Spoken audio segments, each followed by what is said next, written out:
Baik, saya karena ini ada banyak sekali pertanyaan ya.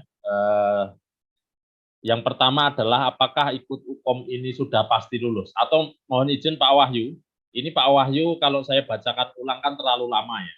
Mungkin bisa langsung dibaca dan dijawab. Oke, Nanti kalau capek bisa saya gantikan begitu. siap, Jadi siap. Nanti biar kalau yang efektif. siap, kalau ada yang kurang-kurang, monggo Bapak Ibu panitia yang lain boleh menambahkan ya Ya, sambil betul, jalan. betul.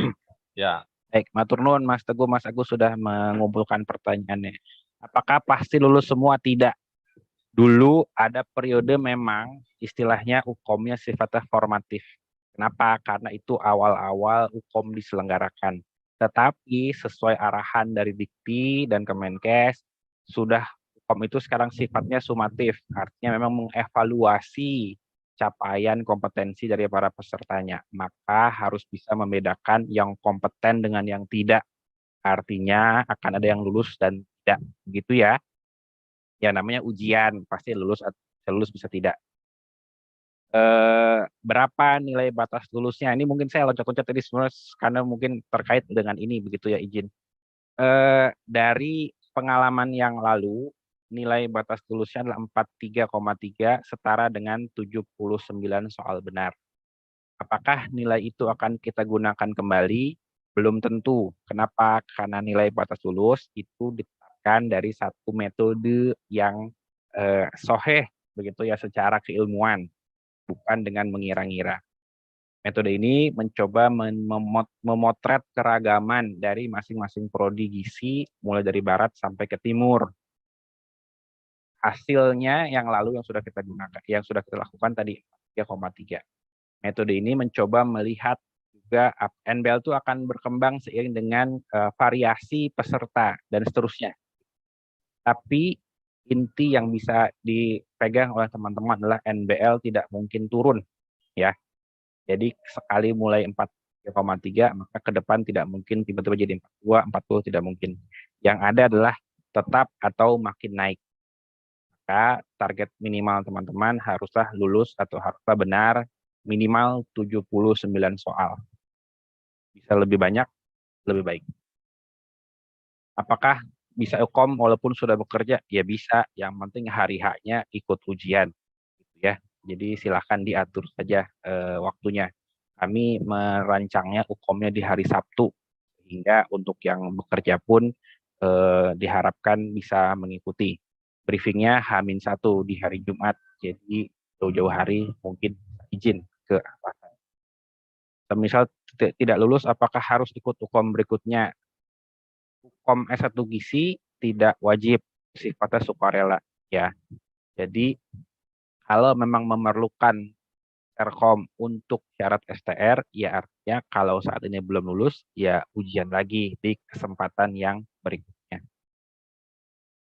Apakah kami yang semester 7 bisa UKOM? Bisa jika bisa membuktikan bahwa telah menyelesaikan 125 SKS minimal. Ya, jadi telah menyelesaikan ya, bukan sedang mengambil, tapi telah menyelesaikan. Apakah di Dinkes diperlukan STR? Tergantung posisinya sebagai apa. Ya, kalau sebagai nakes, ya, yang saya tahu memang membutuhkan STR. Kemudian, apakah Serkom dapat berlaku untuk penyesuaian ijazah dan kepangkatan? Ini mungkin yang lebih sering bertemu dengan hal seperti ini, Mas, Mbak, Bapak, Ibu yang lain boleh membantu. Apakah Serkom bisa juga digunakan untuk penyesuaian ijazah dan kepangkatan? Monggo nanti kalau ada yang bisa membantu ya. Saya lanjut dulu ke nomor 7.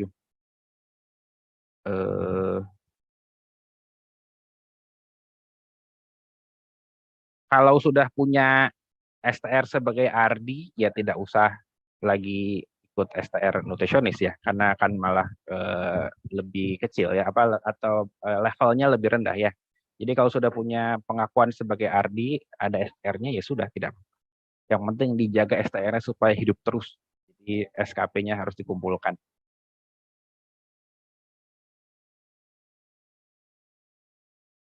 Sekarang saya sedang S2, belum punya STR dan ikut POM. Baik, institusinya S1-nya Karena kan yang mengesahkan ijazahnya nanti S1-nya ya. Begitu nggak ya, Bapak Ibu panitia yang lain? Mohon arahan juga nih untuk kalau S1 S2-nya berbeda begitu. Betul, Eh, Mas Wahyu. betul ya? Ya, yang Baik. S1-nya yang digunakan. Baik. Baik, terima kasih Bu Ana. Jadi nanti tolong dikoordinasikan dengan institusi S1-nya ya. Kemudian untuk ujian offline, ujiannya online ya berbasis internet. Bahwa nanti misalkan ada institusi yang mengatakan boleh silakan berkumpul di kampus saja supaya jaringannya lebih baik begitu ketimbang di rumah masing-masing, itu diserahkan ke institusi masing-masing. Kami tidak menyarankan berkumpul sebenarnya. Kenapa? Karena pandeminya masih belum ada pengumuman berakhir ya. Kita masih dalam suasana pandemi. Tapi memang sebagian ada yang karena susah kalau masing-masing di rumah, jadi dikumpulkan di kampus. Ya silahkan, nanti institusinya bisa melaporkannya ke panitia pusat. Tapi tetap ujiannya berbasis internet. Kemudian STR D3 masih aktif, begitu. Apa beda UKOM D3 dan S1? Ya, soalnya beda ya. Oke, boleh dilanjut. Pertanyaannya banyak. Apakah, ini sama ya, apakah bisa untuk naik pangkat atau jenjang keahlian di tempat bekerja? Ini nanti tolong dibantu Bapak Ibu yang lain jika ada yang lebih paham terkait hal ini. Kemudian apabila tindakan lulus tapi belum punya ijazah, apakah bisa UKOM? Bisa melampirkan SKL atau bisa melampirkan transkrip begitu ya.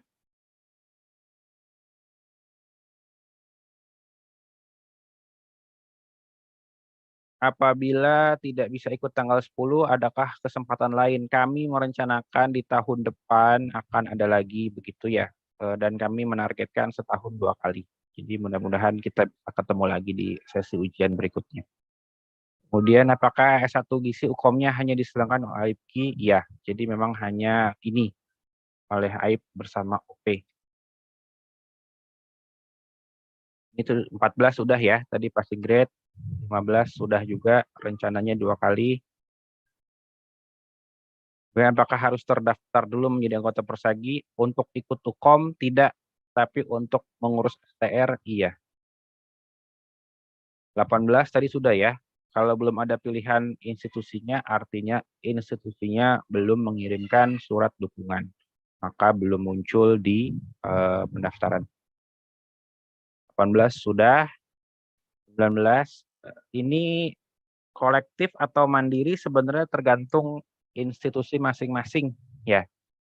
Tapi pembayarannya nanti sifatnya individu karena kan virtual account-nya dimunculkan untuk masing-masing akun, bukan untuk akun institusi. Habis. Monggo Mas Mbak yang lain kalau mau menambahkan, termasuk tadi apakah kalau punya hasil UKOM bisa digunakan untuk kepangkatan begitu. Ya, mungkin izin menambahkan ya biar efektif. Tolong di scroll ke atas Pak Teguh yang tadi nomor 6 ya kalau nggak salah. Ya, nomor 6 intinya kami panitia nasional ini memfasilitasi UKOM. Memang pada prinsip utamanya adalah memfasilitasi nantinya untuk keperluan pembuatan STR. Karena salah satu dokumen yang dibutuhkan untuk membuat surat STR itu salah satunya adalah sertifikat kompetensi.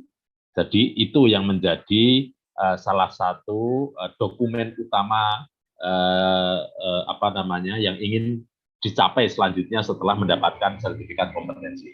Nah, perkara kemudian ada benefit lain itu bisa jadi ya ini sangat tergantung dengan institusi ataupun kepentingan dari institusi Bapak Ibu. Contoh misalnya, ketika seorang tenaga pendidik, ya dosen atau dosen muda begitulah, kok kemudian belum pernah ikut UKOM, maka dengan ikut UKOM ini sertifikat kompetensi itu diperhitungkan sebagai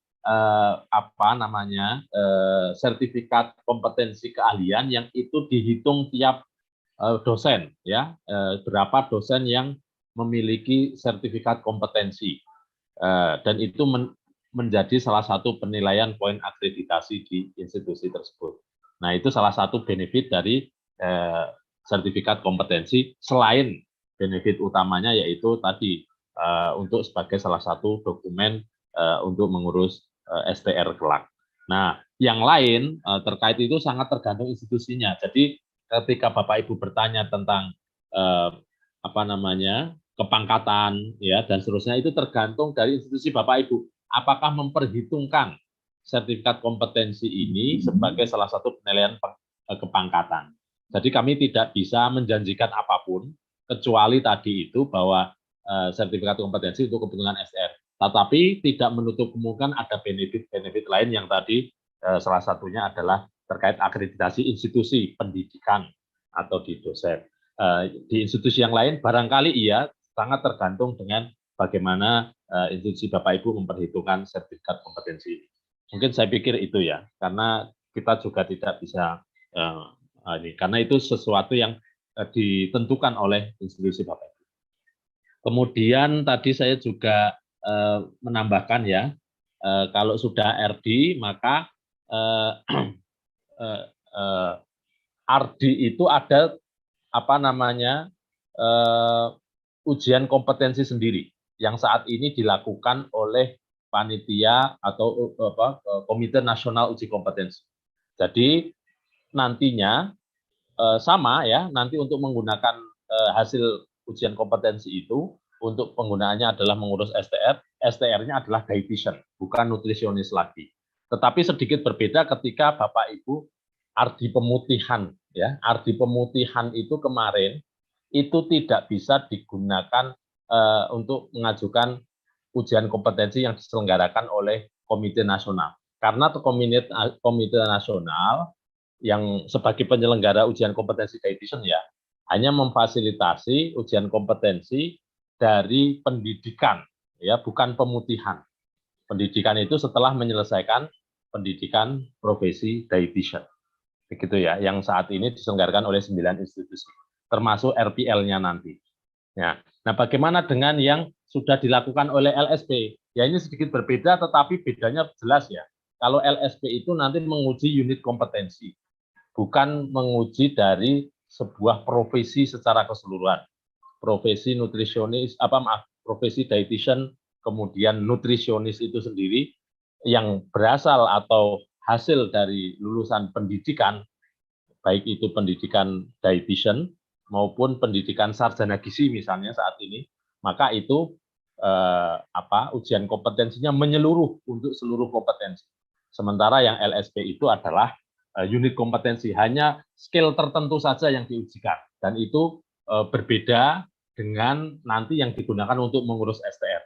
Yang mengurus STR, serkomnya adalah serkom hasil ujian kompetensi yang menyeluruh itu tadi, bukan dari LSP.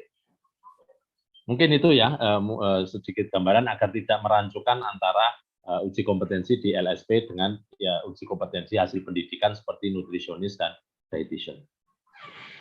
Mungkin itu saya menambahkan satu lagi di nomor 11. 11 Mas tadi 11 apa ya? 11. Ya, jika sudah dinyatakan lulus tapi belum, jangankan sudah lulus, belum lulus pun bisa ikut. Ketika bisa menunjukkan 125 SKS. Itu berasal dari mana? Dari transkrip.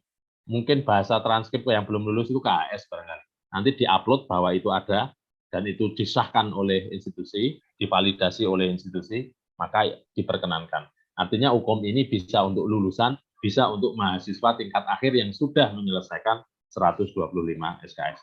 Mungkin itu tambahan dari saya Pak Wahyu, barangkali Bapak Ibu yang lain kami persilakan.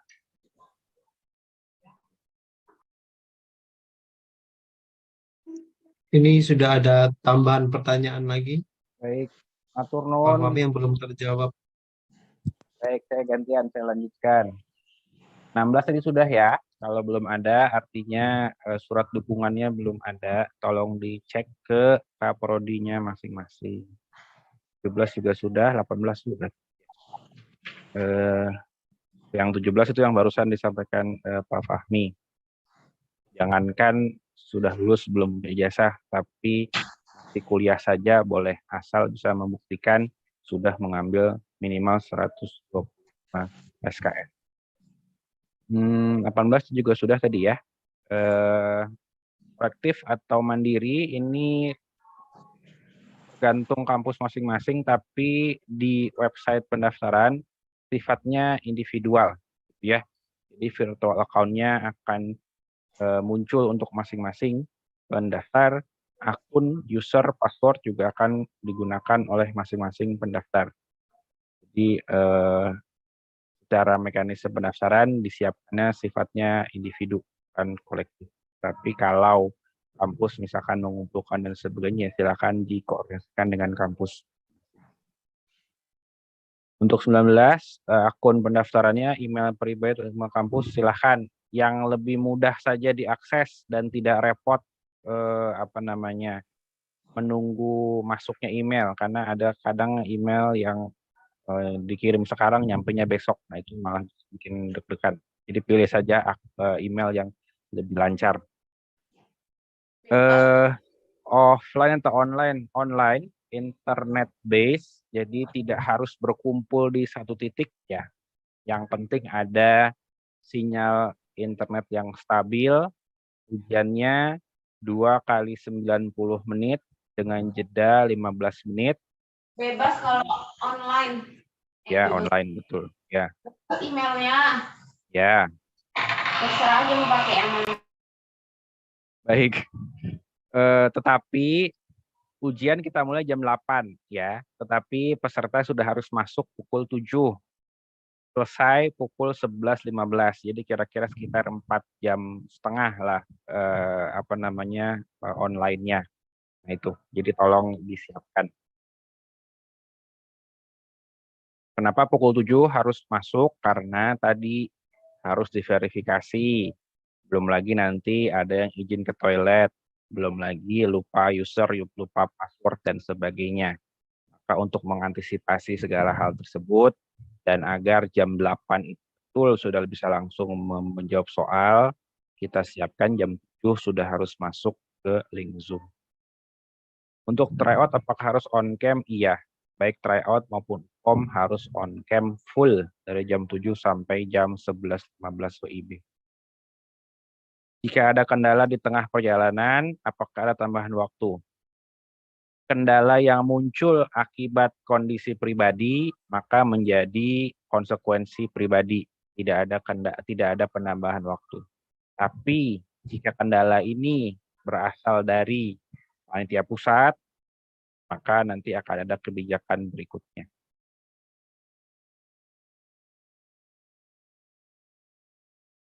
Ya. Kemudian jika device error waktu mengerjakan di pertengahan, oke. Sistemnya akan auto save. Jadi jangan khawatir kalau tiba-tiba error di nomor 12. Kita restart, apakah harus di nomor 1 lagi? Tidak. Ya, itu sudah tersimpan yang bisa dilanjutkan ke nomor-nomor berikut. Berikutnya, apakah ada kisi-kisi? Nah, ini nanti silakan dicari informasinya sendiri begitu ya. Kami panitia tidak menyediakan kisi-kisi. Ya. Jadi kisi-kisinya apa ya yang dipelajari selama 4 tahun di perkuliahan. Ya. Tadi juga ada yang tanya, bolehkah dapat soal UKOM tahun lalu? Ya tidak. Ya. Tidak bisa. Kemudian apakah boleh mengikuti sumpah profesi sebelum UKOM? Nah ini mungkin Mas Fahmi yang bisa menjawab nih nanti nomor 25 terkait ini. Atau Bapak Ibu yang Mas Mbak yang lain boleh menambahkan. Kisi-kisi soal UKOM berapa persen? Ini juga nanti Mas Fahmi yang hafal ya. Tapi yang terbanyak adalah gizi masyarakat, kemudian gizi klinis, kemudian yang lebih sedikit proporsinya adalah MSPM. Mungkin bisa saya tambahkan, Oh, silakan, Mas Wahyu. Mbak Ana, silakan. Iya, jadi dari 180 soal, 73 soal itu adalah gizi masyarakat, 71 soal adalah gizi klinis, dan 37 soal adalah MSPM. Baik, terima kasih, Mbak Ana. Artinya tidak bisa mengandalkan hanya satu bidang ya, karena masih di bawah nilai yang setara 40,3. Jadi bisa saja mendalami semua masyarakat, tambahkan beberapa klinis, atau bagaimana, silakanlah berkreasi. Apakah 500.000 termasuk dengan biaya pengiriman? Iya. Oke. Tapi dikirimkannya ke institusi ya, bukan ke alamat masing-masing. Nanti koordinasi dengan penanggung jawab institusi masing-masing. Habis ya? Oh, masih. Apakah ada UKOM susulan? Tidak. Ya, jadi UKOM dilaksanakan sesuai jadwal yang ada. Kalau kira-kira tidak bisa ikut, ya jangan yang sekarang, ikut di kesempatan yang berikutnya saja. Apakah ada pengembalian uang, misalkan sudah bayar, sebenarnya bisa ikut, tapi tiba-tiba ada force majeure. Ada Mbak Fitria nggak ya? Atau Prof. Katrin? Nanti kita lanjutkan untuk hal tersebut ya. Kalau ada force majeure, kalau ada Mbak Fit boleh disampaikan kalau misalkan sudah daftar, sebenarnya sudah mengalokasikan waktu, tapi tiba-tiba ada force majeure ya, sehingga memang tidak mungkin mengikuti, dan yang bersangkutan sudah melaporkan memang tidak bisa mengikuti begitu. Nah, ini terkait dengan pembayaran yang sudah dilakukan seperti apa? Boleh disampaikan, Mbak Fit? Mohon di-unmute, Mbak Oh Fitria. iya, baik sudah. Terima kasih Mas Agus. Ya, izin menambahkan Pak Wahyu. Jadi memang tadi pembayaran yang sebesar 500.000 itu adalah untuk mengikuti kegiatan ujian tryout dan juga UKOM. Sehingga kalau misalkan ketika ujian itu peserta tidak lulus gitu, maka memang tidak ada uang kembali, uang tidak dikembalikan. Nah, namun tadi ya ada pertanyaan juga kalau tidak salah, kalau ternyata sudah membayar lalu tidak bisa mengikuti UKOM pada waktu pelaksanaan ujian, nah itu mungkin nanti ada seharusnya sih tidak ada uang kembali gitu, tetapi untuk kondisi yang darurat tadi yang disampaikan oleh Pak Wahyu, nanti barangkali ada pertimbangan khusus, tapi tentunya itu juga ada prosedur nantinya harus dilewati. Barangkali begitu Pak Wahyu. Baik, terima kasih Mbak Fit. Intinya peserta boleh menyampaikan ya kondisinya ke panitia ya. Jadi jangan yang enggak begitu, artinya jangan mencari-cari mengatakan tidak bisa ikut karena sebenarnya merasa tidak siap gitu, jangan yang seperti itu. Tapi memang kalau ada force majeure ya, sesuatu yang memang tidak kita rencanakan terjadi begitu. Kemudian apakah ini UKOM terakhir? Insya Allah tidak begitu ya. Dari hasil audiensi dan diskusi yang ada, pihak-pihak terkait tetap mendukung adanya UKOM S1 Gizi. Maka UKOM S1 Gizi akan tetap berlangsung. Sampai kapan? Ya sampai nanti ada pengumuman lebih lanjut. Tapi intinya UKOM S1 Gizi akan kita langsungkan. Apakah Serkom ada masa berlakunya? Tidak. Yang ada masa berlakunya adalah STR.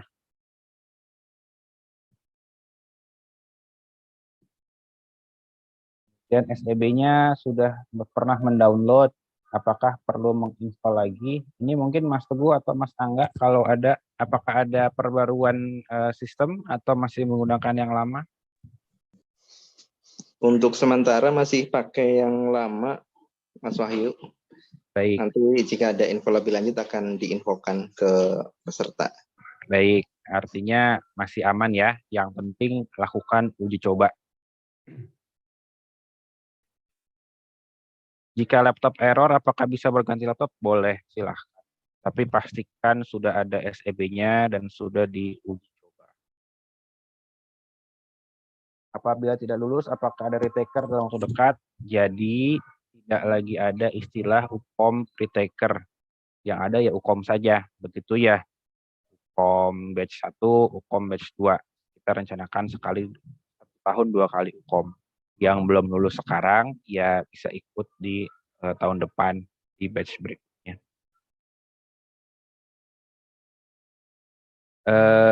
Tadi sudah ya jumlah soal 180 soal, baik tryout maupun UKOM. Apakah tryout UKOM wajib ikut? Ya ikut, sudah bayar. Apakah bisa diakses 24 jam? Tidak, ini bukan delivery service ya, jadi ada waktunya. Tuh. Bila individu memerlukan verifikasi kampus, tidak.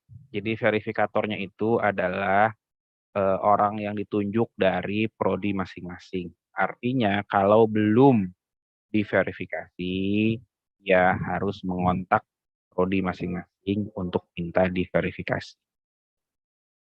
Apakah ada minimal IPK untuk ikut UKOM? Tidak. Yang ada adalah sudah menyelesaikan minimal 125 SKS. Apakah hasil UKOM langsung terlihat? Tidak. Nanti ada timelinenya ya, di tanggal berapa, izin saya agak lupa. Tapi kalau saya tidak salah jeda 3 hari dari hari H UKOM begitu ya. Nanti bisa dilihat di akunnya Mas.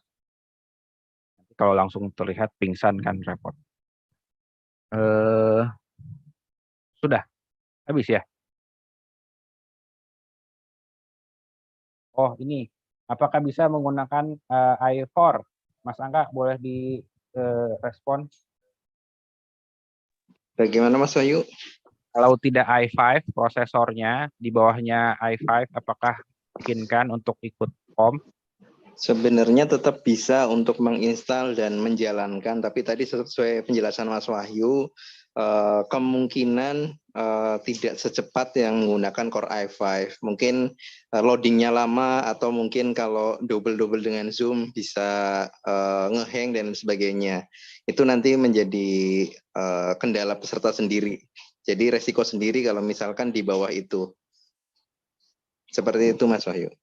Baik, mudah-mudahan jelas ya. Jadi kita tetapi resiko ditanggung masing-masing, termasuk ukuran layar. Ya, apalagi pertanyaannya? Monggo Mas Fahmi.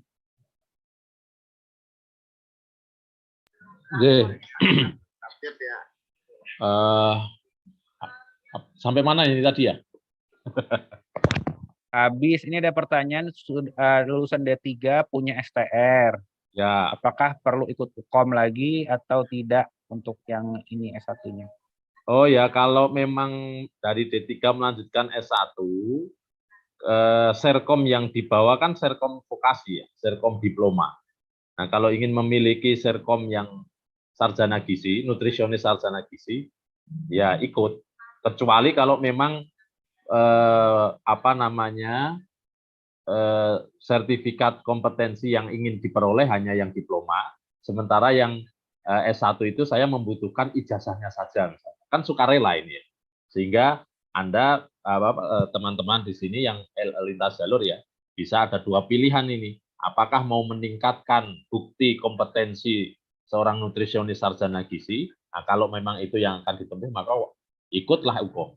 Tetapi kalau yang dibutuhkan atau yang saya hanya ingin ijazahnya ya sebagai bukti lulus pendidikannya tanpa lulus kompetensinya melalui Serkom, ya berarti nggak bisa ikut, karena di sarjana gizi itu UKOM-nya sifatnya sekali lagi sukarela. Berarti Bapak Ibu kalau mau mengurus STR menggunakan Serkom-nya diploma vokasi. Oke. Baik, Mungkin itu. matur nuwun Mas Fahmi. Lalu ada pertanyaan, apakah UKOM D4 dengan UKOM S1 sama? Ya, dari level KKNI-nya sama memang. Level KKN-nya sama antara pendidikan sarjana dengan sarjana sains terapan atau sarjana terapan. Itu level KKN-nya sama. Ya.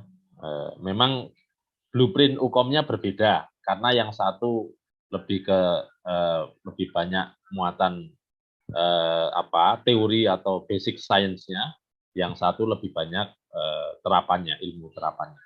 Sehingga blueprint di UKOM-nya pun berbeda antara diploma dengan sarjana gizi. Tapi level kompetensinya sama. Baik, matur nuwun Mas. Saya lanjutkan izin ini verifikasi. Jadi begini, pendaftaran kan 4 sampai 11 ya. Verifikasi 4 sampai 12.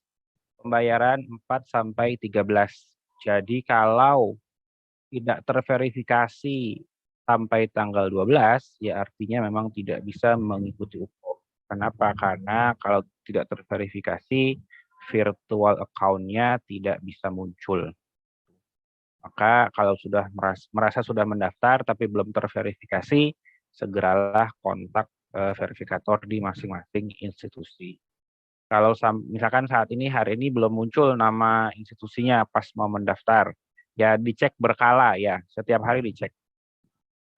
Karena tadi untuk bisa memunculkan nama institusi, institusinya perlu mengirimkan ke kami surat pernyataan dukungan dari pimpinan institusi masing-masing. Berikutnya terkait force major yang tadi saya sampaikan, begitu ya. Force major itu ya contohnya bencana alam, banjir, memang tidak bisa kita. Tapi kalau tiba-tiba mati lampu, ya itu bukan nasib.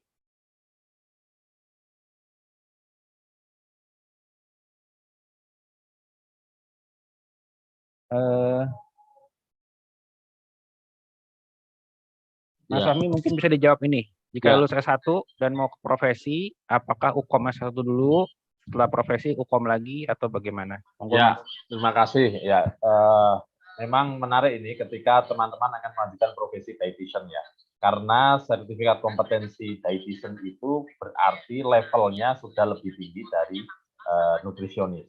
Karena level KKN-nya yang 16, yang satu adalah 7. Artinya satu tingkat lebih tinggi untuk pendidikan profesi dibandingkan dengan sarjana ataupun diploma ya. Diploma tentu lebih ini lagi ya. Artinya paling tinggi adalah profesi. Nah, bagaimana siasatnya? Kalau memang tujuannya itu adalah ingin segera memiliki STR sebagai tenaga gizi, maka raihlah nutrisionis dulu. Tetapi kalau Bapak Ibu, teman-teman sekalian, yang ingin memang terminalnya adalah dietitian dan ingin melanjutkan dietitian dalam waktu dekat, dan akan bekerja atau menjalani menjadi tenaga kesehatan yang bekerja di fasilitas pelayanan kesehatan itu setelah menyelesaikan prodi profesi, maka nanti sekalian saja ketika sudah lulus pendidikan profesi. Artinya selama jeda antara pendidikan akademik dengan pendidikan profesi, Bapak Ibu tidak bisa melakukan pelayanan kesehatan karena belum mempunyai STR. Konsekuensinya hanya itu. Tetapi kalau jeda itu minimalis atau bahkan langsung, kan nggak masalah, ini mau pendidikan dulu begitu. Hingga nanti yang akan ditempuh adalah UKOM dietitian. Karena sudah memegang Serkom dietitian, maka STR-nya adalah langsung dietitian yang levelnya itu lebih tinggi dari nutrisionis. Begitu Pak Wahyu kurang lebihnya, barangkali ada tambahan dari teman-teman yang lain. Itu silakan. Baik, terima kasih. Mudah-mudahan jelas ya. Terkait kalkulator apakah boleh? Tidak.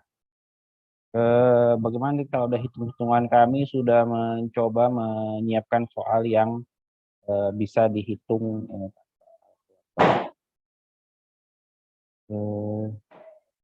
Apakah kalau laptop hang di restart waktu ujian masih berjalan? Ya masih. Ya. Jadi sebisa mungkin minimalkan kemungkinan terjadinya kendala seperti ini. Sudah ya? Ada lagi? Nanti materi ini bisa diperoleh di website, termasuk FAQ yang tentang kami siapkan dari hasil pertemuan. Apakah dispensasi? Mas Fahmi terakhir nih, apakah ada dispensasi untuk yang belum lulus setelah mencoba 2 kali?